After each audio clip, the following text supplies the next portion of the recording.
we have to talk about consciousness.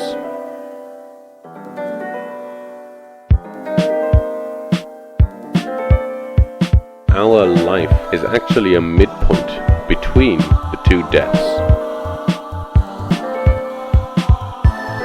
To use the sexual energy in order to achieve enlightenment. The three-dimensional spiral shape encoded in our DNA, in our biology. Hello everyone and welcome to a brand new episode of, you guessed it, the Discomfort-Zone podcast. As always, I'm Olev, a pleasure to be here, and I can see already we've got quite a few people in chat. Welcome Avian Flu, Crimson, Lax, Rondon, Solo, and Abigail Honey. A pleasure to see you here as always. It's wonderful to be back. I must admit that I made a slight miscalculation in the preparation for this episode. I forgot we hadn't actually covered what I prepared for last week, where we sort of went through these secret societies and spoke about that in the entire episode. So I actually have a lot prepared for today, as I always like to have. So we'll get into the swing of it. There's a lot of ways that we can go with this, and as always, I appreciate feedback, input. If you have any subjects that pique your interest, then those in chat are welcome to let me know. And those who are listening afterwards, you're always welcome to reach out if there's something you want me to talk about, as long as it's related, of course. But let's get right into it, because this week I hope we're going to be continuing with the narrative a little bit further, which last week we took a break from. And then there's a few things I want to talk about near the middle of the episode. We're going to cover the Egyptians' perception of death. So that should be interesting.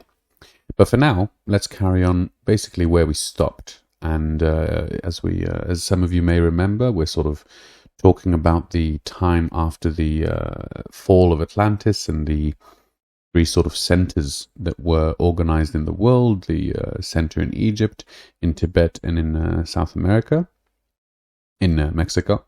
And we're really focusing on the development in Egypt. Now, this is also interesting because Sitchin shares this same, I don't know how to call it, but sort of favoritism in terms of history to the obviously Western culture that we know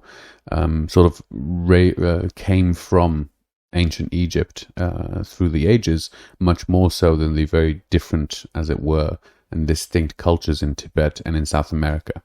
And if you want to sort of study these subjects, and I think there's an overwhelming abundance of information about all Western history, it's much more difficult to find. Obviously, this is partly because the invaders who conquered Tibet and the Americas really destroyed so much of the information that they found. And this was true in the West as well, but more so, I think, over there, because there was so much destruction of information and knowledge that happened so quickly. So a lot of it, unfortunately, is lost, although more and more is coming back over the years. So that's also a comforting thought. And if you believe, as I do, that all of this knowledge is somewhere kept, not merely in clay tablets or ancient scrolls, then everything is good and we haven't lost anything. So that's one way to think of it. But nonetheless, as we are following Drunvalo's narrative, we will focus on Egypt. And in fact, he explains a little bit about why Egypt was so important for him to focus on. And in his description, we were talking about the consciousness grid. And so before they actually arrived in Egypt, the three characters, Thoth, Ra, and Aragat, began construction of this consciousness grid, both in the ethereal dimensions and eventually here on Earth in the form of sacred structures all around the world. And this was a very sort of complex global grid that took a long time to construct. Not a long time in our sense, but a long time in terms of the complexity and the intertwining, as it were, of all of these different structures and all of these different centers of energy. And the whole system was sort of created, as it were, on the basis of what we know as the chakra system. And so we've spoken about this before, and we talked about the chakra. The chakra itself is sort of our biological energetic systems of the chakras is a pattern that exists in the world in general. We're talking about the 7 chakra system, and we spoke about how it relates, the 7 planets, the 7 notes, etc., etc., the division to 7 colors that we have. And so this this formation of energetic patterns, this interconnected system, is a very powerful, geometrically speaking, a very powerful system to use. And so this was the system that they were using for this consciousness grid. Now, in the book, Drunvalo goes into tremendous detail and description of exactly how the grid was constructed and the different sites that take sort of a part of it. And he goes into a lot of relatively, I think, dry details and somewhat complex to just listen to me rambling on.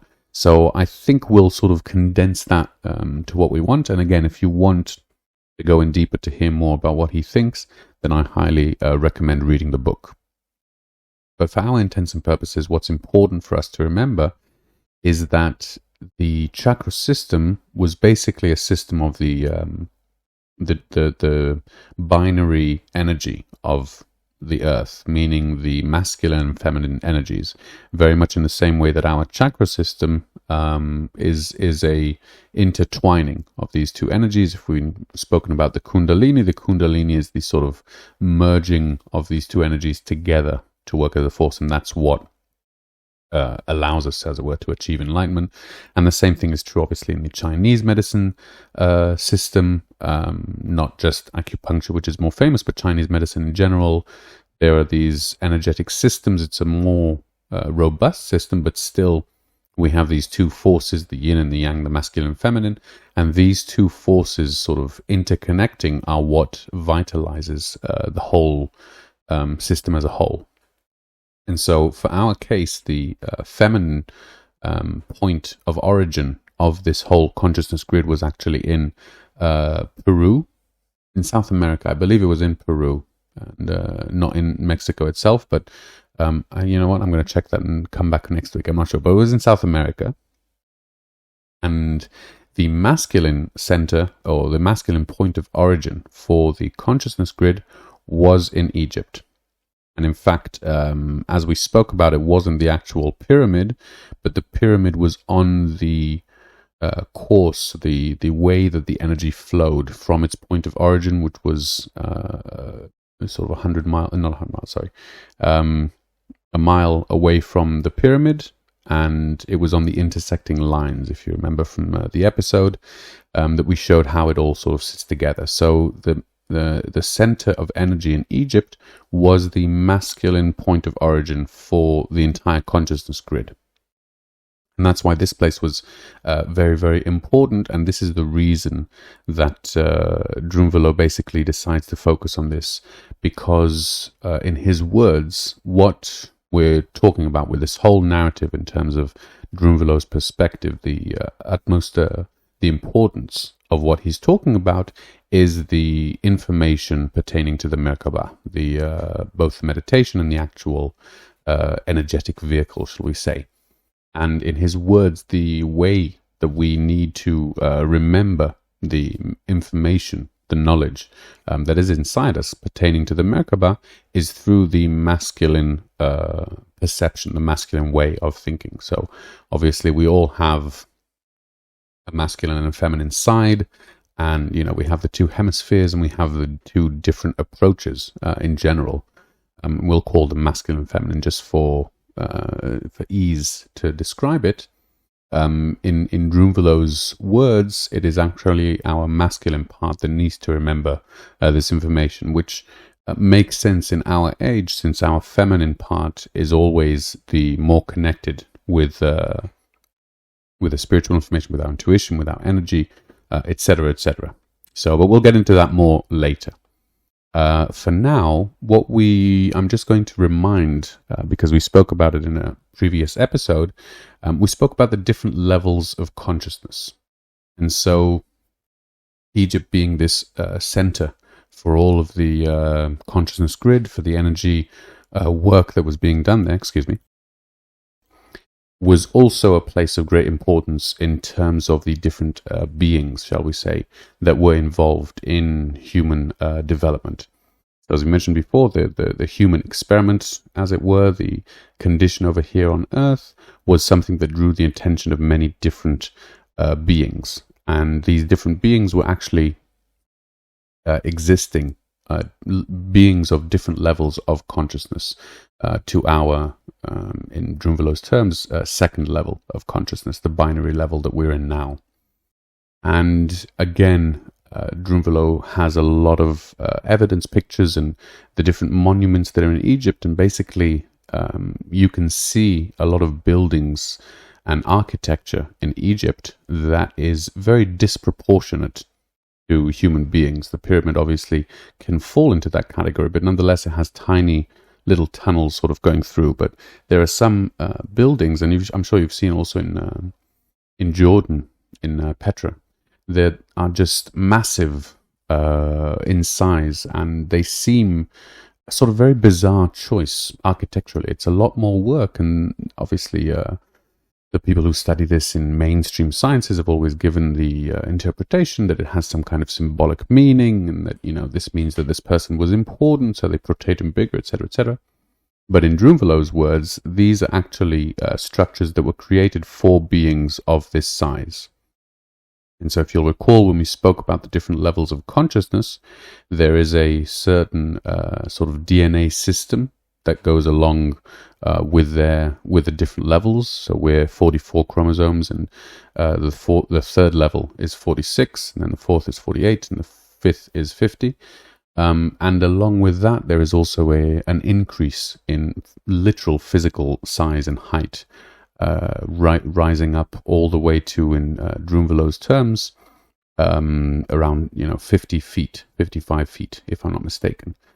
And I don't believe we've ever done an episode on the giants. I think we spoke about it in one of the episodes very briefly, but maybe we'll talk about it another time. If you haven't heard about this at all, this is one of the interpretations to the giant skulls and all of the talk in different cultures about the existence of giants, of people, as it were, sort of humanoid form, but much, much, much larger.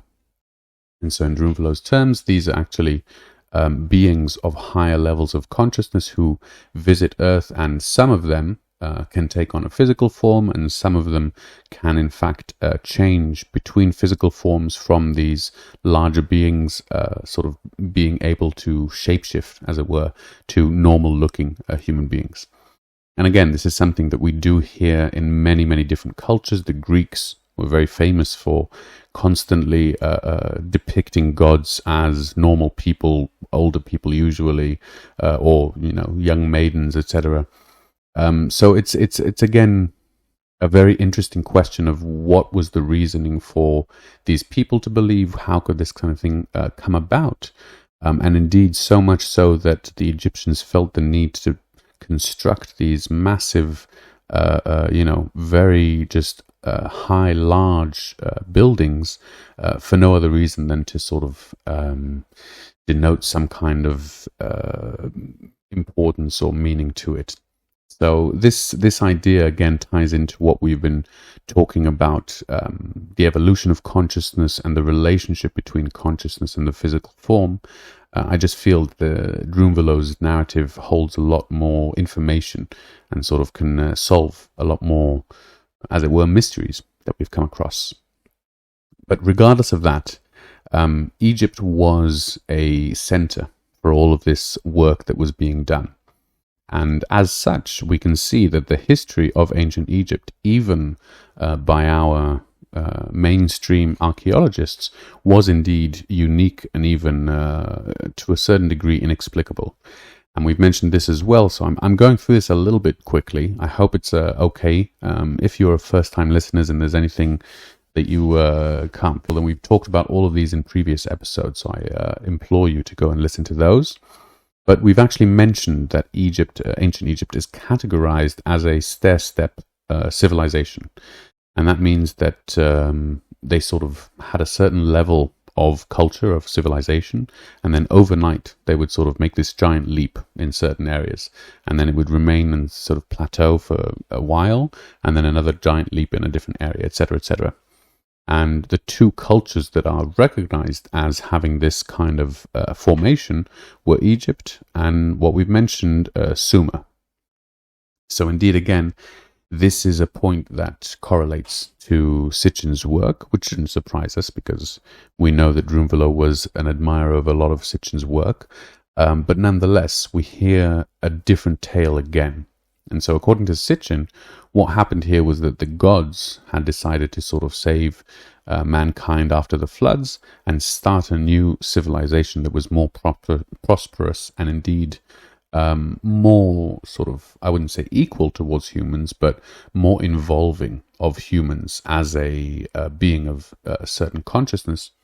That narrative that Sitchin tells is a very, it sort of praises the gods very, very much and slightly diminishes the role of humans as being this sort of very lucky, guinea pig that gets this prize that the gods have bestowed upon him. Whereas Drunvalo's narrative of how this happened and why is slightly different. Not exactly, terribly different, but I think it has a different take on it. And so we spoke about the fall of Atlantis.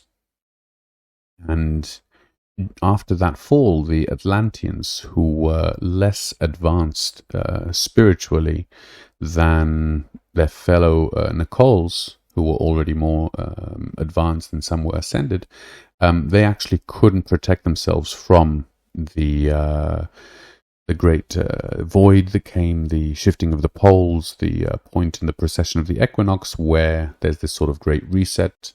And as we mentioned, humans need to activate their Merkaba in order to be protected from it.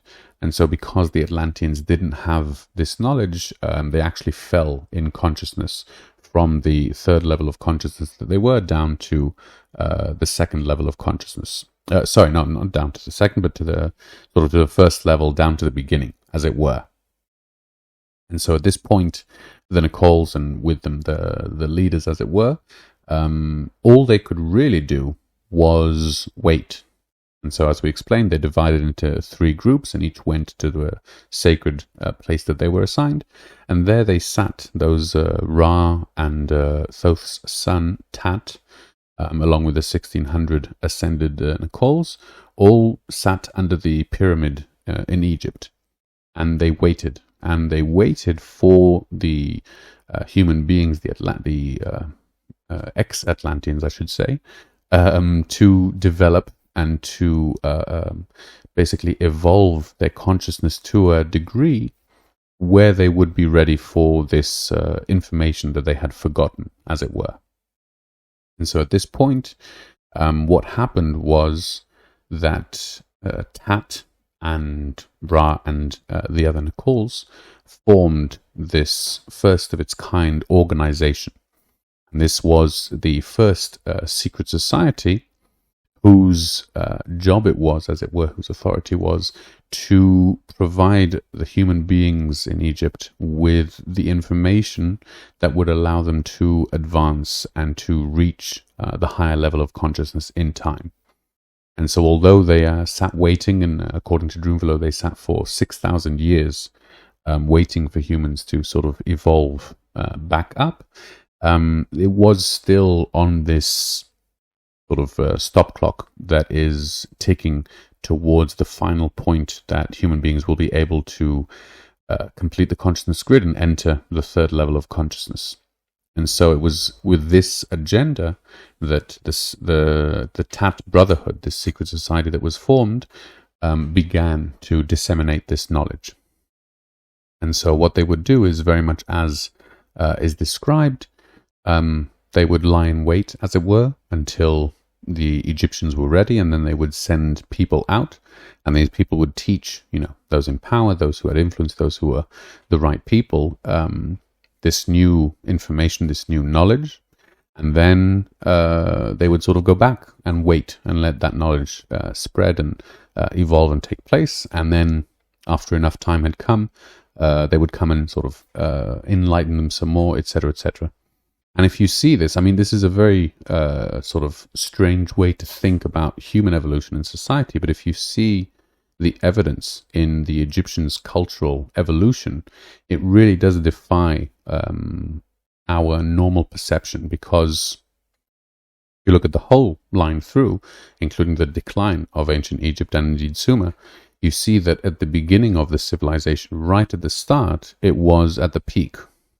And then as time passed and things progressed, it actually declined and sort of devolved back to a lower state.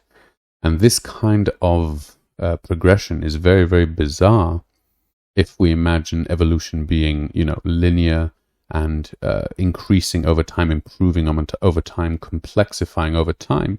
That's why organic systems develop that way, because it's much less stable to start with a finished product. You're more likely to have it deteriorate. Whereas if whatever it is sort of growing over time, it strengthens, it becomes better and more stable as it grows. And so it's the same thing with cultures, with empires, with cells, etc., etc. As soon as you have a culture that is sort of spoon-fed these gems of knowledge, in a way, if they're given, absolute power, there's much more chance of it being abused and mishandled. And there's this thing of people, not being ready for this information. And so it's a sort of delicate process. But at the same time, the thing that was driving the Tat Brotherhood, obviously, to become so involved in these humans who were developing next to them was the idea, first of all, that they were ex-Atlanteans, they were part of the same people, they had just sort of forgotten their state, and that time was ticking in terms of how much longer they had before they would miss the opportunity to reach this higher level of consciousness. And so they were doing all of this in order to help humanity along, to prepare human beings in time for the point where we would be able to activate the consciousness grid and in fact enter the third level of consciousness. Now, just a reminder, but I feel the need to say this because in a few places in the book, Drunvalo talks very clearly and specifically about timelines, and I've mentioned this before. So to remind you, Drunvalo claims that the consciousness grid that we're talking about, the Christ consciousness grid, was activated in 1989. And that from that period of time, we basically sort of began to be able to enter this level of consciousness, and we have a certain amount of time before it's too late, as it were. Now, he doesn't mention specifically when the last date is, when this third dimension will, I don't know, disappear or whatever. But he certainly doesn't think of 2020, shall I put it like that. So I do feel the need to be absolutely open about everything and to say that I don't agree with Drunvalo on everything that he says. If you want to obviously see his exact predictions and perspectives, then he has it all there. But even without the idea of this doomsday clock, this end of the line, this, time that's approaching that we have to beat it in some way, there's still a lot of reason to, I think, research and discover this narrative and to see how this way of developing civilization could have affected us, and indeed whether it has any correlation to what happens, because there are very few explanations that can tell us why a society would develop in this way and would behave in this way in general. So that's a little bit about the importance of Egypt and how it played a role in developing human consciousness, obviously in alignment with the consciousness grid. And we're going to be talking a lot more, obviously, about the whole process of the Egyptian development alongside the Brotherhood, the Tat Brotherhood. And we'll get into that more later. But for now, we're going to talk a little bit about, and we're right at the halfway mark. Excellent. We're going to talk a little bit about the Egyptians' perception of death, because I think it's a very interesting subject. Of course, if you've been listening for a while, you know that I have a certain obsession with death. Now, it's a very important subject for us all to think and talk about, I think, more so than we do today. And the Egyptians, on the other hand, were very open and willing to discuss the idea of death, etc., etc. And I think, well, it has to be said, the Egyptians have a book, for those who don't know, called The Book of the Dead. And I am ashamed to admit that I haven't read it. I've read sort of parts of it, and I've read sort of people have told me about it, but I haven't actually read it cover to cover. There's also another book called the Tibetan, or it's called the Book of the Dead, but it's the Tibetan Book of the Dead, and they are quite different, although the patterns are overlapping, but it's good to not be confused by them. But both share the same purpose, and that is to, in some way, guide the recently deceased, or the soul that has left the body, beyond this physical realm to the next. That's really the basis of everything that both the Egyptian and the Tibetan Book of the Dead are about. And I thought this would be an interesting subject to talk about a little bit, because I've recently just watched a film called Soul, which you may have heard. It's a pretty big animation film. I actually haven't spoken about films much. I'm not in any way knowledgeable, but I do enjoy cinema, and I think cinema is a wonderful way to tell stories and to discuss these sort of themes. And obviously, I'm much more interested in narrative than, today, than absolute fact. But I decided that this was a very good opportunity for me to talk about different films and to showcase the difference in perception and cosmology that each of them hold. And then I'd like to compare them to the Egyptian perception of death. So, I'm not actually going to be, really spoiling the films too much. So for those who haven't seen Soul or Cloud Atlas, for those in chat who are listening, you can think about, be careful with your hand on the trigger if you want to mute it. But I'm not going to give away any big spoilers. I'm more interested in the cosmology that underlies these two films. To start off, Soul is a film that, even if you watch the trailer, you'll know it's about a musician who abruptly dies just as he's about to get his big break, and he is then attempting to get back to his body for that big break. Now, regardless of what happens, the underlying philosophy of the film is that you have this very linear three-stage sort of act, as it were, for life. And that is, there's this period of time before you're given a body, before you're born, and then you have your life, and then you have sort of death and the great beyond. And it's all a linear progression. Now, regardless of any kind of criticism that I may hold to monotheism in general, just because of my upbringing, I do think, or I do feel, that this is a rather simplistic perception of life, because it first of all puts life at the sort of heart of everything, and that's already a very anthropomorphic, sort of humanistic perspective to take. But also, it draws any meaning and significance away from anything that happens after. So whether or not you believe in a heaven or hell, whether or not, as in the film Soul seems to portray, there is only sort of one outcome, which is the great beyond. In both of those cases, there's nothing after that next stage. So you live your life here, and then according to your life here, you get an afterlife of some sort, and that's it. There's no more room for growth or for, change of any kind. It's this nothingness, whether it's eternal damnation or eternal, heaven. Both of those perceptions for me feel very simplistic and sort of childish. They don't go into any depth as to, what or why or how. Now, in contrast with this, we have the film Cloud Atlas. And if you haven't watched Cloud Atlas, I highly, highly recommend it. If you haven't watched Soul, I'll be honest, if it's your style, you'll recognize very quickly, but it's not an amazing film as far as I'm concerned. It was fun. I enjoyed it, but nothing more. Cloud Atlas, I believe, is one of the best films, if not the, that I've ever seen, honestly.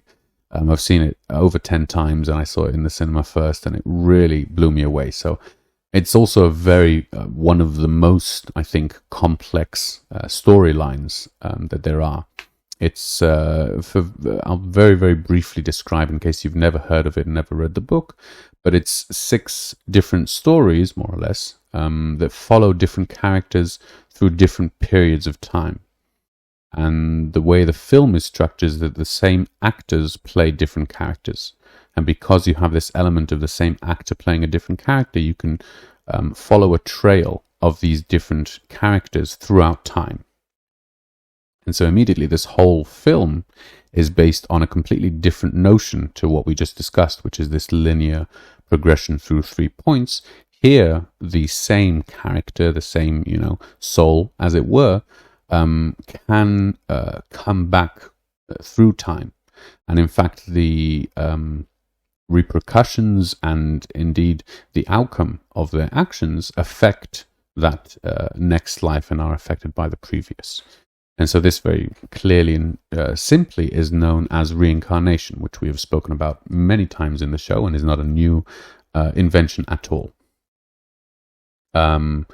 So I I could talk about just Cloud Atlas until the end, but I'm going to leave it at that.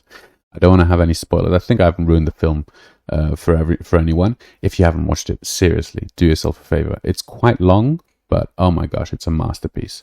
And for me, I think obviously what I liked about it the most was the cosmology, the philosophy, the message that the film was very, very clear about. And that message was, I think, I'm not going to put it exactly as the film would, but instead I'm going to contrast it slightly with the Egyptian perception and with Soul. And so obviously here, your life here and your actions here don't begin and end with your life, but they actually are, in a way, everlasting. And so you should give much more thought and much more weight to your actions. And this is obviously the idea of karma. Alongside the fact that, because if you're, in some way punished or suffer in this lifetime, that doesn't necessarily mean you've missed the boat because you get another chance and because, you're suffering if it was for a good reason, if it wasn't to attempt to protect or, whatever, then that counts as something that carries value beyond your death. And that notion already means that the way we view our lives is not selfishly trying to get ourselves into heaven because this is the only chance we've got, because, it's either or. I can either get it or I miss out. And it's very, very black and white. But instead, life and death and that cycle in Cloud Atlas is seen as a growth, as an evolution over time, with room to make errors as long as you learn from them. And as you learn and as you grow, it actually sort of improves and becomes better and better, etc. So those are two contrasting views. But both of those views suffer, or I shouldn't say suffer, but they hold the very Western interpretation, I believe, of reincarnation. And that's because the Western interpretation of reincarnation is really not very religious, I should say, and maybe not even quite as spiritual, and it's much more a sort of scientific. I'm talking about myself as well, obviously. When I think of reincarnation, I don't think of it just as, God's good grace. I think of it really as I think of reality, as I think of my life, etc., etc. So our perception in the West is very much just trying to grasp and wrestle with the idea of reincarnation. Whereas if we look at the Egyptians, and indeed any spiritual teaching that deals with the idea of reincarnation, their message is very, very clear. And that is always that reincarnation is actually a trap. And that reincarnation is this sort of endless, or not endless, but a cycle that you are, quote unquote, doomed to repeat until you learn your lesson and you can move on. And obviously it's not a punishment in that sense, but it is sort of, work that you have to do. And all of these mystical and spiritual teachings are basically offering a way out. All of them talk about the fact that this cycle of reincarnation is not the be-all and end-all. It's not what it's all about. And in fact, it's more of an illusion that we need to wake up to, meditate, become one, become at peace, whatever the terminology, in order to ascend and in order to move forward and to progress from this cycle of reincarnation. And I thought that was interesting because, obviously, I don't necessarily agree with that perception. I'm so far enjoying my cycle this time, so I have I'm not in any hurry to move on too quickly. But it's an interesting difference in the perception of saying this life that we are living is a chance given to us to try and improve ourselves, versus this life that we are living is actually an illusion that is taking away our focus from bettering ourselves. And I think this sort of points to a very big difference with regards to, let's say, nature or natural physical reality, what we term the third dimension. Living with nature, living a physical life is something that a lot of spiritual teachings shy away from and indeed advocate, restraining yourself and sort of weaning yourself off of the physical reality, whether it's meditation, whether it's eating, whether it's physical, whatever it is that you're trying to remove that animalistic part of yourself and sort of purify to a higher state of being. And I don't necessarily agree with that perception. I think that sort of both are equally valid in my personal, humble opinion. But nevertheless, in terms of the Egyptians, they were quite concerned with attempting to break free from this cycle of reincarnation, from this cycle of repetition, and be able to move forward and to advance. And so in order to understand how they did that, we're going to talk a little bit about the technicalities. How much time do we have? Okay. We should be perfect on time. Nice. So, we're going to introduce a new term here that I believe we haven't actually mentioned, and that is the term resurrection, which obviously a term that all of us, I assume, who are listening to this are aware of.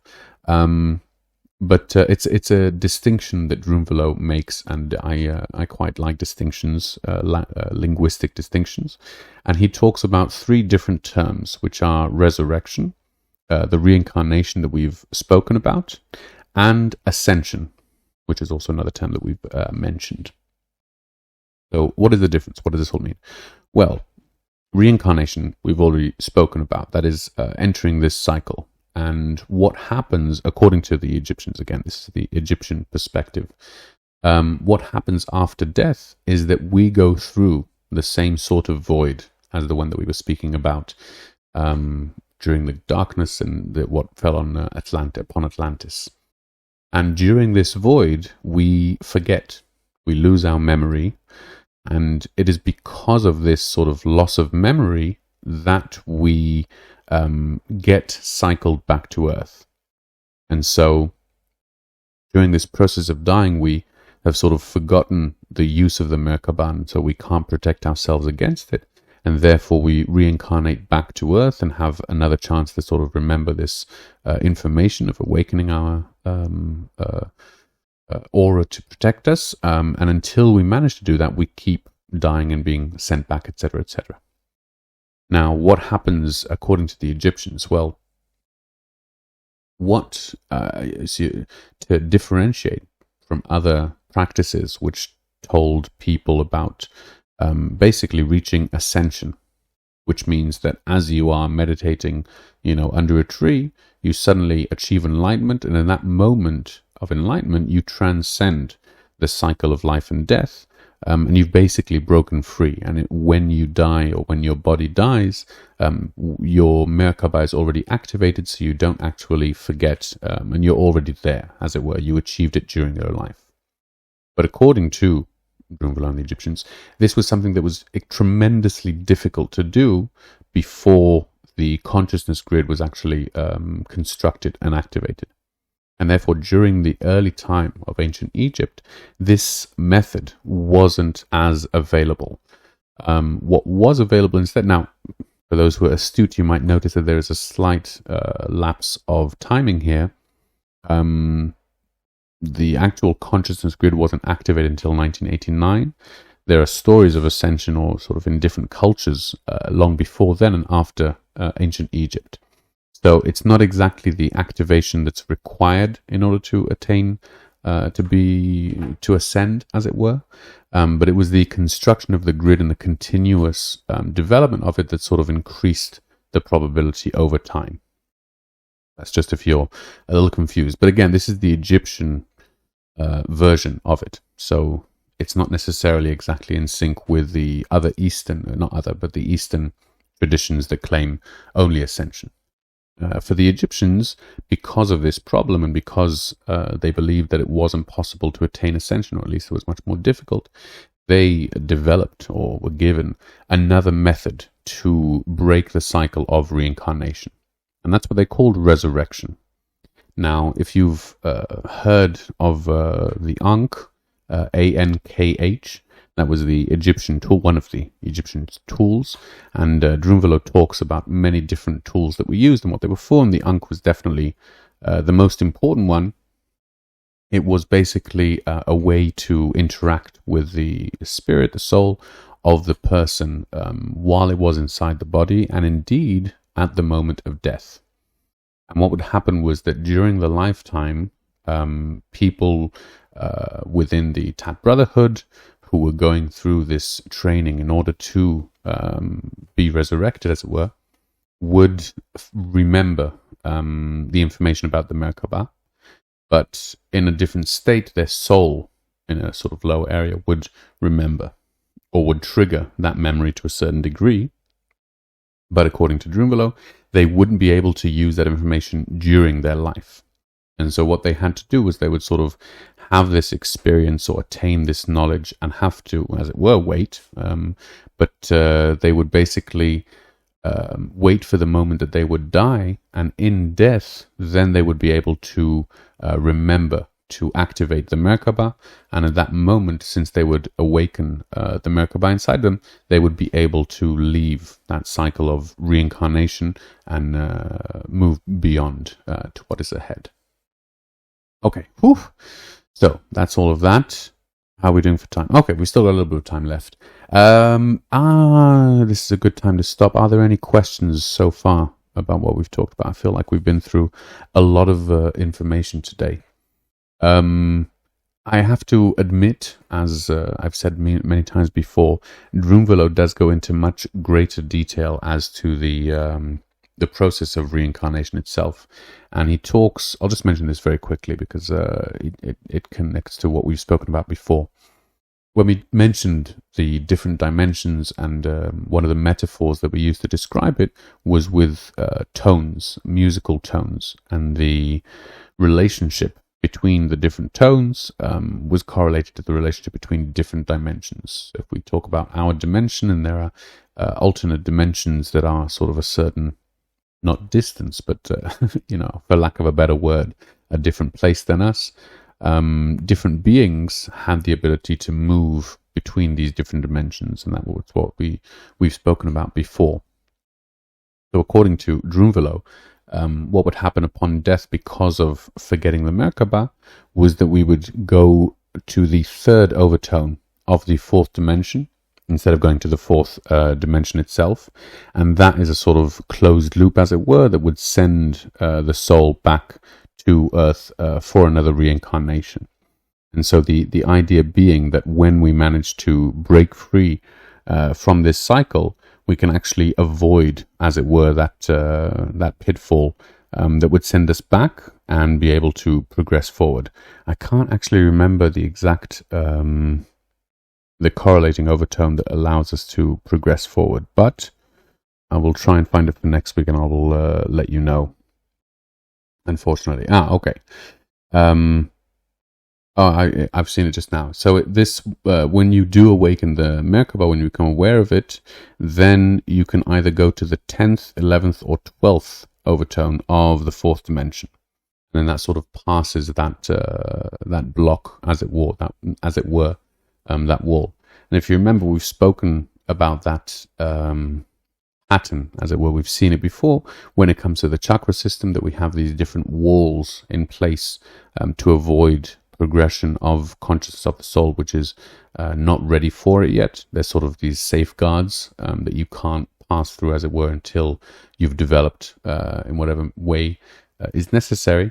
This same sort of idea of a safeguard is the idea of death, and that is that when you finish your cycle of life here, you obviously have a certain work of balancing or whatever that it is that you need to do, and this wall, as it were, that's blocking us from continuing is there to protect us from jumping ahead when we're not ready, and allows us to sort of come back for another round until we are prepared.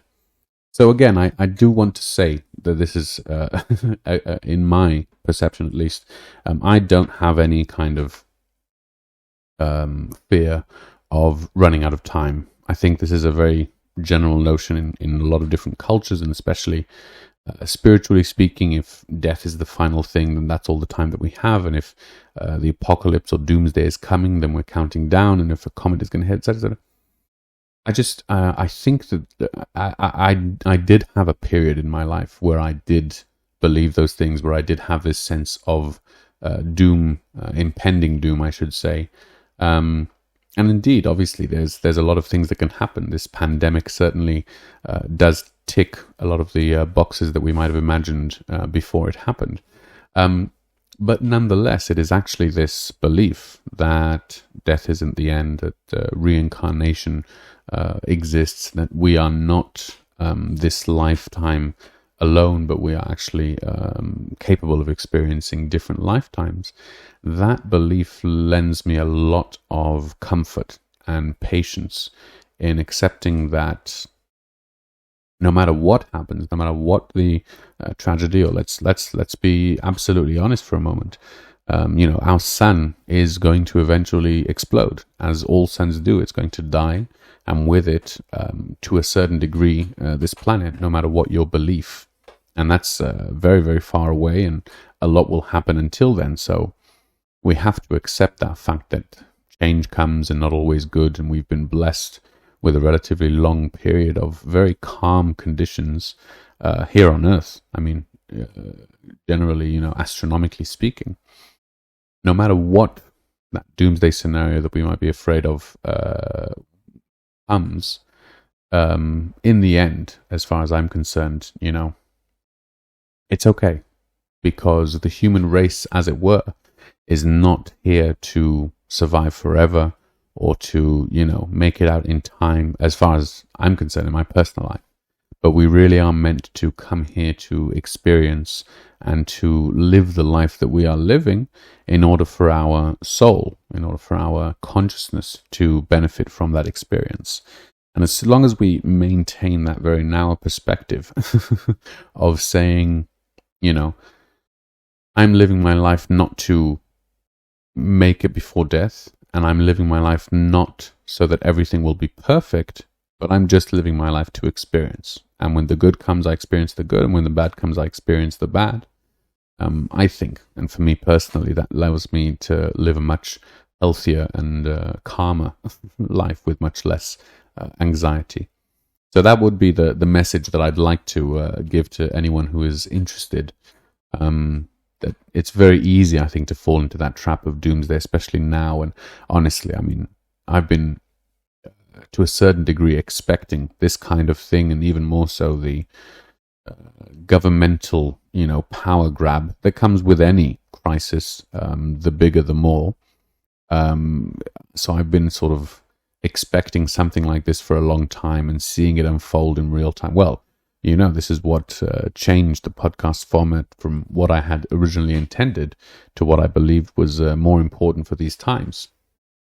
But nonetheless, no matter how scary it might get or what we might think, it's good to always remember that this is just one life. and that I'll do better the next one. You know, whatever I don't get done in this life, I'll get to it next time. So that's the thought that I'd like to leave you all with. Freudian slip. Nice. Okay, I see we are getting close to the end. Let me see if there's anything in chat. Oh, Darsico, I didn't see you had joined. Welcome. Sorry, right at the end. Yes, 1 billion years, I believe, is it? I can't remember exactly. I think it was 6 million years, I think. But yes, definitely in a very, very long time. But, you know, I mean, solar flares, giant volcanoes, just massive flooding. You know, it doesn't take much for us to envision a catastrophe that would completely change our culture and the way the world works.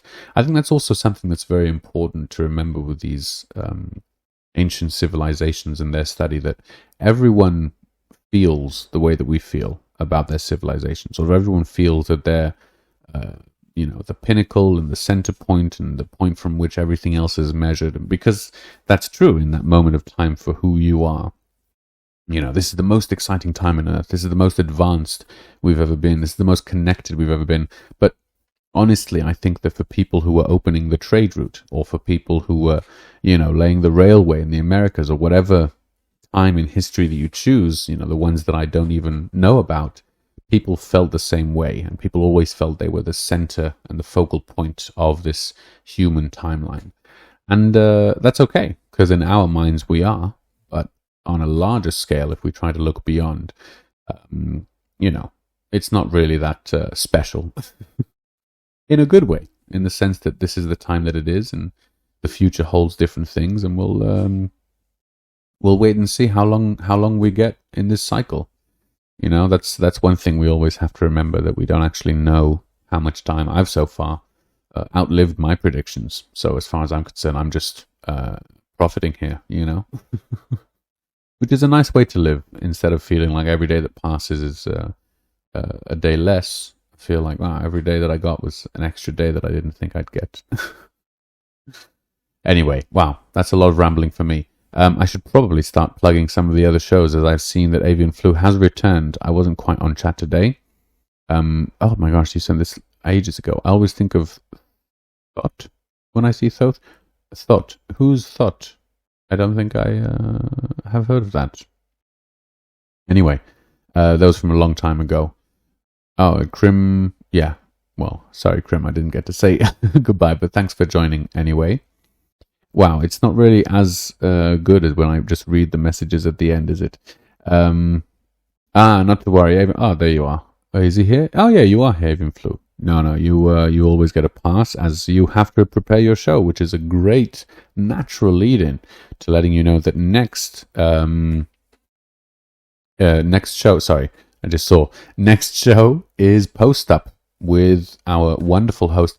I don't know if I should always, if I should introduce you as Avian Flu or by your personal name. I never know on Discord, and especially with Hive members, I never want to use real names, because you never know what people feel comfortable with. But anyway, it's a great show. If you haven't been before, you should definitely check it out. And if you're already here listening to this, then you should definitely stay tuned, because that's in 5 minutes after this show. 6 minutes, as I should say.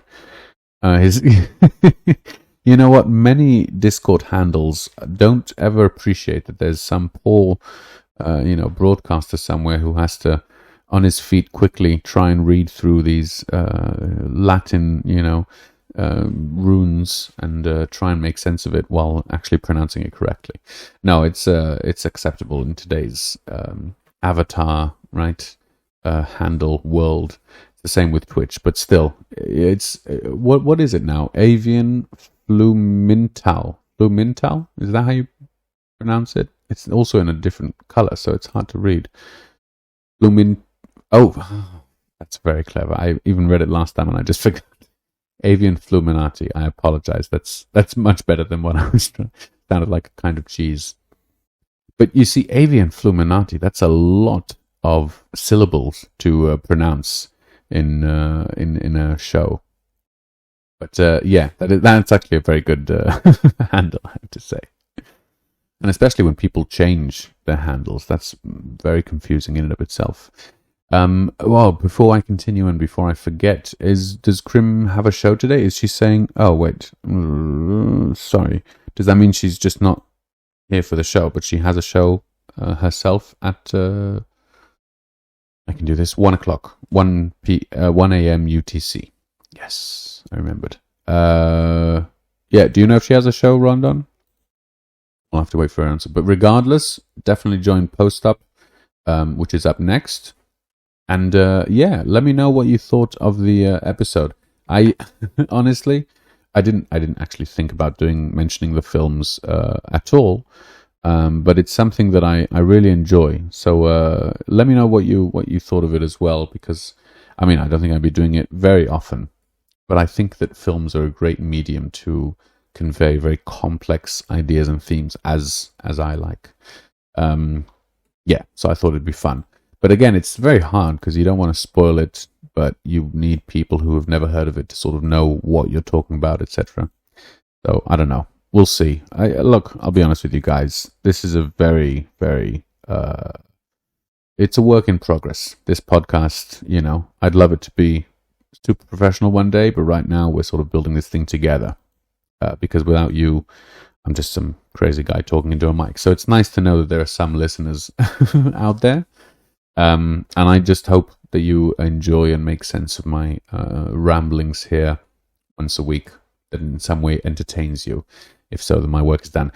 Krim has a show. Excellent. So Krim's show is tonight, and she'll be live at 1, which is a great metal show. I'm afraid it's a little bit late for me, so I don't always make it. But if you're listening and you missed and you want to, I know that she also has a YouTube channel, which she posts live to as well, and has the videos there afterwards. So if you want to catch that, I'm sure she would appreciate it.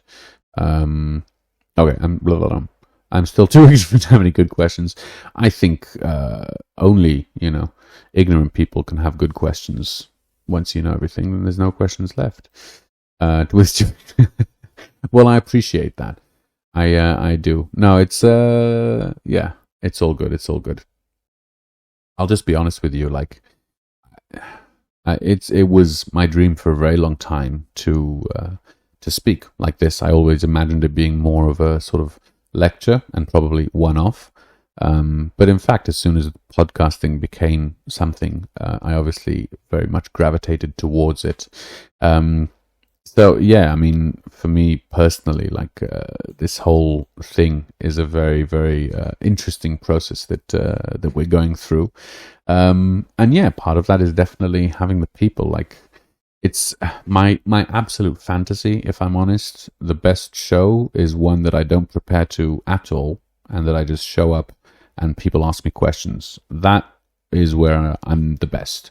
The hardest thing for me to do is sort of try and before the actual show come up with a full episode and the different points, etc. That's much more of a task for me to do. So yeah, I'm I'm just saying. But if anyone, please feel free to ask questions, as it does tend to invigorate me when it comes to it. Yes, we definitely love Krim, and I'm sorry that she couldn't make it. I hope she's okay at work. But yeah, she's awesome. Everybody loves Krim, no? That's what it looks like from chat, at least. Because yeah, it's nice. It's a very good vibe to have. I have to say, the trolling that goes on here is quite tolerable compared to some places.